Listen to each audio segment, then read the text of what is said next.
Welcome back to the Sports Source. This segment brought to you by El Chico. If you're looking for a change of pace from your regular dining choices, grab Knoxville's very best Tex-Mex at El Chico. Their patio is great this time of year, but you can still dine in, carry out. They'll bring it to your car if you still prefer that, or they deliver through Bite Squad right now. El Chico, 116 Cedar Lane. That is right off the Merchants Drive exit in North Knoxville. A great place. Been there for 30-something years, I think. As soon as I was out of college and moved to North Knoxville, it was there, and it just opened. So El Chico, which tells you that I'm an ancient man. All right, gentlemen, Danny White could have easily announced all of these extensions as they took place, but he didn't. He waited and announced all 9 at once with the Vitello news as kind of the icing on the cake. If you remember and go back to what they did when Josh Heupel was here, we would come out on the show week after week and say, okay, they've brought in this coach. Okay, they've hired this coach, but it's just not been announced yet. They've brought in this coach, but it's not been announced yet. He waited until all those guys were kind of lined up and he could do the big splash. Why? What's the deal with that? What do you think the reason is for Danny White liking to make the one big splash announcement instead of the lots of little splash announcements? The ripples. Yeah, the ripple announcements. Is there any reason for that? Is there a PR bounce for that? I would go first, guys, and I think it's a little bit of a control thing. Don't you agree? It's Danny White showing I'm going to be working on this to get this done, and we will announce it when I'm ready to have it announced. And we're not going to have these leaks on social media and other places. So I think it's a little bit of a control thing. Who's in charge here? So you spin it in the negative. I like that. I didn't think of that. Vince, do you think that's it? Do you think he's sitting there, I'll tell you when I want to tell you? Don't take that to the casino. No, I don't agree with that. I think it's because he likes to show the team concept. And this is all, they're in this together at the University of Tennessee. That's one of it. 2, who announces 9 contract extensions at one time? So you get some attention in being unique from that standpoint. And it also shows belief in the direction of multiple programs. And I think that highlights, obviously Tony Vitello was the one that was discussed and anticipated, but I think it also calls attention to everybody else in that group that, hey, look, there's a lot of things, a lot of really good coaches on this campus. When Brent Hubbs interviewed him on VolQuest, Danny White, he was asked about Tony Vitello, but he started talking about other coaches and other facilities they needed to do as well. So he was still in control. We were still in control of the conversation. Well, he's the AD, so there's some control. But he's flexing.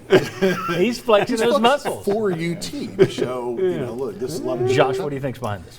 Well, I think both might make some good points, and Danny White probably does want the team aspect, but if that was the goal, if the goal was to bring attention to all the other coaches, I think it actually went the other way because people were talking about Tony Vitello. I didn't hear anybody talk about the other coaches, except for Rick Barnes a little bit, but nobody was talking about those other coaches. Now you could also say, well, if you just announce them individually, they're that's not going to talk about it. So that's where did you get more attention for your rowing coach by putting them out with all these others than you would have if you just said, hey, we've extended the rowing coach? Is that one that just lands and nobody even hears it? Yeah. Whereas if you put it with 9, we at least let's put it. Well, that's a good example. Right. I would have never put the name of the rowing coach up on the screen of the Sports Source if we weren't doing a thing with 9 guys, or nine men and women, I should say. Maybe so. Maybe that's the end result. Because I would venture to guess that last segment, there are some viewers who just found out about the other extensions, that they didn't know about all 9, that they found out. Because Tennessee had already said, we're working on all these extensions. Right. And Vitello and Rick Barnes were among them. We knew that. But people still didn't know that until they were announced. And in the old days, with 2 separate athletic departments, you probably would have done like the women's sports one day and then the men's sports another, or you might have had some. You just let them trickle out. You announce them when you do them. Yeah. When Rick Barnes had his new contract, I would have announced his new contract. But a year ago, Tennessee did a contract and didn't tell anybody. Well, some of those, John, would just be like one paragraph. They don't even make the scroll line. Now, this came up when Josh referenced Tony Vitello was on Sports Talk, and we asked him about the 9 announcements all coming at one time, and he said, well, the great thing is that we really didn't have to maneuver a whole lot in terms of the timing of it. It's not like we held somebody up or we rushed another one. He said it came together pretty well, and he thought that it was cool that it happened that way. I like Chuck's argument better. I think that's more fun. I think that's more fun than, no, this goes back to him saying he doesn't want people on Twitter. He doesn't want, saying bad things. He doesn't want leaks.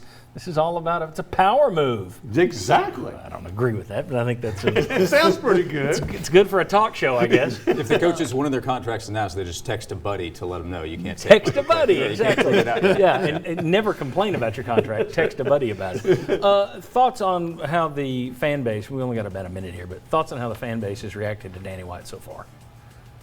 He stepped on some toes with a couple of those comments about, tell a buddy and all that stuff. Yeah. Well, I Which- think once people found out it's not the former Dallas Cowboy, I think they really got on board with some of the things he's done. I think positive overall. There's still a little bit of wait and see. I think for some fans, how things transpire during the football season will go a long way. Yeah. Yeah, agreed. Yeah, and it's always what happens next. Fans love John Curry when he put Lady Balls back in. 3 months later, he was out of the job. Good point. Changes fast with people like Chuck. We'll see you next Sunday right back here on the Sports Source. Thank you.